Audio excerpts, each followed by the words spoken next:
महान आचार्य चाणक्य ने कहा था कि जिस व्यक्ति ने ये समझ लिया कि क्या, कब, कहाँ और कितना बोलना है तो उस व्यक्ति को सफल होने से कोई नहीं रोक सकता। ऐसे व्यक्ति की सफलता सुनिश्चित है।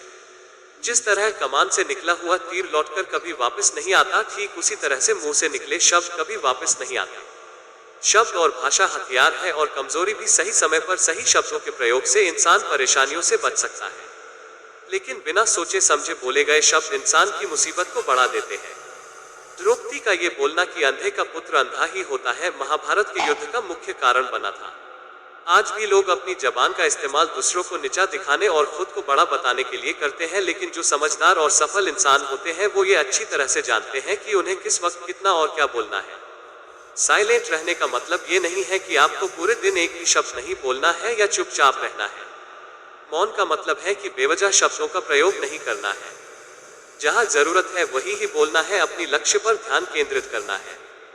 आज मैं आपको चुप रहने के 7 ऐसे फायदे बताऊंगा जिन्हें जानने के बाद आप आज से ही नहीं बल्कि अभी से उतना ही बोलोगे जितनी आपको जरूरत होगी। 1. मौन लोगों का ध्यान खींचती है।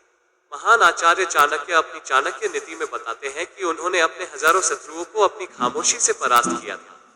वो खामोश रखकर अपने शत्रुओं को विचारों में उलझाए रखते थे और सही समय आने पर वो अपने दुश्मनों को ईंट का जवाब पत्थर से देते थे। 2. मौन बातचीत में मदद करता है। शांत रहना मोल भाव यानी नेगोशिएट करते वक्त आपकी बहुत ज्यादा हेल्प कर सकता है।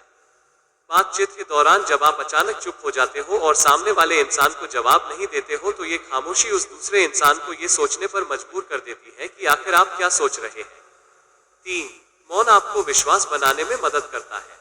अगर आप एक मजबूत रिलेशनशिप बिल्ड करना चाहते हो तो उससे पहले आपको ट्रस्ट यानी विश्वास बिल्ड करना होगा, और विश्वास तभी बिल्ड होगा जब आप सामने वाले इंसान की बातों को ध्यान से सुनोगे, यानी बातचीत के दौरान बोलोगे कम और सुनोगे ज्यादा। 4. उत्तर प्राप्त करें।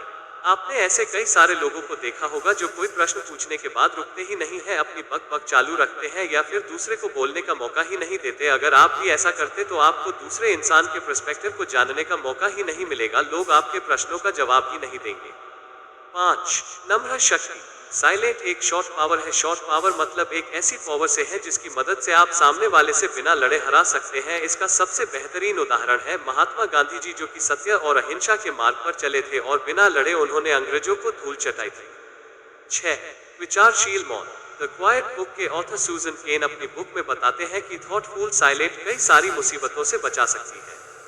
एक लड़का लैपटॉप खरीदने जा रहा था, तभी उसको रास्ते में वर्षों पुराना एक दोस्त मिलता है जो उसको बोलता है कि तुम जहां लैपटॉप खरीदने जा रहे हो उसी के पास में एक घर है, वहां ये सामान डिलीवर कर देना। वो अपने दोस्त को ना नहीं बोलता है और उसका सामान ले लेता है। जहां सामान डिलीवर करना था वो घर उस दुकान से काफी दूर था। उसका बहुत सारा समय बर्बाद हुआ उस आइटम को डिलीवर करने में। बाद में जब वह दुकान पर पहुंचा तो वह दुकान बंद हो चुकी थी। उसे अपने दोस्त के ऊपर बहुत ज्यादा गुस्सा आया।